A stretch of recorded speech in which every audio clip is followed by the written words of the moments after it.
What if I told you the classical guitar we know today didn't start in concert halls, but in living rooms?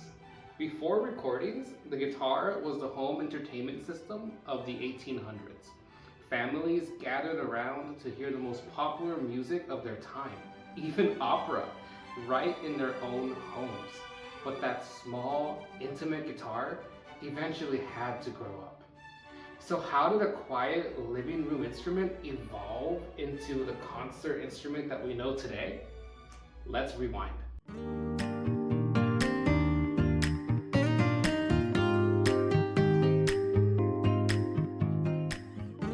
Okay, but to understand why the classical guitar sounds the way it does today, we need to start with this guy.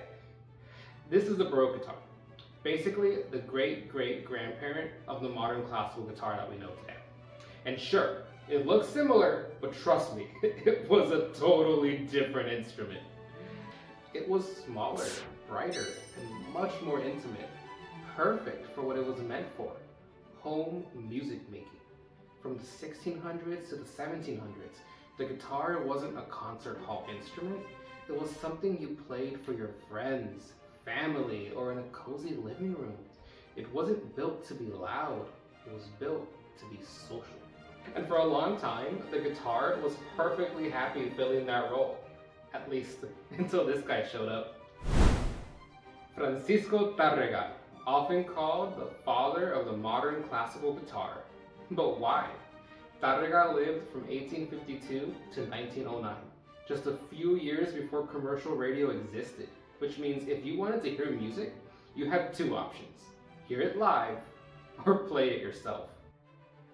And that's fine if you're into solo pieces or small chamber music, but what if you wanted to hear an entire opera? I mean, you can't exactly go see an opera every night, right?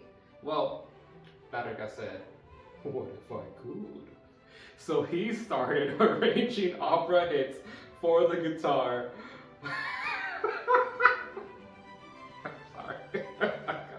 So he started arranging opera hits for the guitar, overtures, arias, music written for an entire orchestra, shrunk down into one instrument. Get in there! And people loved it. The guitar became the Walkman of the 1800s, or an iPod if you're a millennial, or Spotify, TikTok if you're Gen Z. But as more people wanted to hear this music, performances moved into bigger and bigger venues. And suddenly, we had a problem. Remember how the Baroque guitar wasn't loud? Yeah, that wasn't going to cut it anymore. So what happened? Tárrega teamed up with this guy. I said Tárrega teamed up with this guy? Come on, man. Antonio de Torres. Antonio was a Spanish luthier who completely redesigned the guitar. His instruments were larger, deeper, more resonant, and had a sound that could finally fill a concert hall. He also helped standardize a few things. We had 6 strings instead of 5, increased volume and sustain, design features that became the blueprint for the modern classical guitar. There's so much more that Torres did, and honestly, he deserves his own video.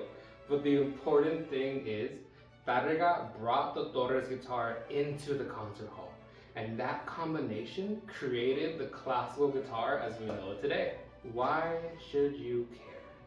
Look, you don't need to know any of this to be a great guitarist, but understanding our history gives context when you're sitting in a practice room wondering, why is this music so hard? Well, because in many ways, we're trying to imitate an entire orchestra with 2 hands and 6 strings. Segovia wasn't lying when he said that the guitar is a mini orchestra. And although the classical guitar is actually one of the newest classical instruments, I mean, the modern violin has been around since what, the 1500s? The guitar has a rich, exciting, and incredibly human history. Every time you pick up the guitar, you're not just playing an instrument, you're continuing that story. So go practice. Embrace your inner mini orchestra and make Tárrega proud.